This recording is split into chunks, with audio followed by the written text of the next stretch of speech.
તેલ પીવા ગયો તારો રાહુલ. બાર જે છોકરો બેઠો ને એની હારે જ પરણી જવાનું છે. નામ લેતી નહીં હવે એનો કોઈ દી. લગન કરીશ તો રાહુલ સાથે જ કરીશ.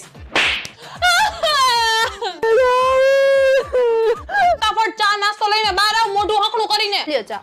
થેન્ક યુ ચા તમારી સરસ છે હો. લગન તો હું રાહુલ સાથે જ કરીશ. તને તો હળતી નો જ કરવાનું. બેટા ઓમ તમારે આવક કેટલીક થઈ જાય? આવક તો એવું છે ને આંટી કે ઓમ આપણે ગણવાની જરૂર નથી પડતી. ભગવાનની દયા છે ને તો પણ મોટું મોટું ગણીએ ને તો 50 લાખ રૂપિયા જેવું થઈ જાય હે દર મહિને. મમ્મી ખબર નહીં શું બોલતી હોય છે. મેં તો કીધું હતું કે બહુ વ્યવસ્થિત છોકરો છે. અને મારો એક છે ને કોલેજનો ભાઈ છે રાહુલ, એને મારા પ્રત્યે બહુ લાગણી છે. તો આપણે લગ્નની પહેલી કંકોત્રી એને જ આપવા જશું. કેમ નહીં? હા, અને આપણે હનીમૂનમાં ક્યાં જશું? યુરોપ જશું?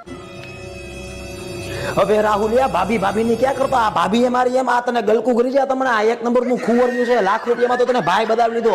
બચી ગયો ભાઈ, મૂકી દે આને. પણ તો નહીં આની હારે, આ તો ગમે એની ભેગી થઈ જાય.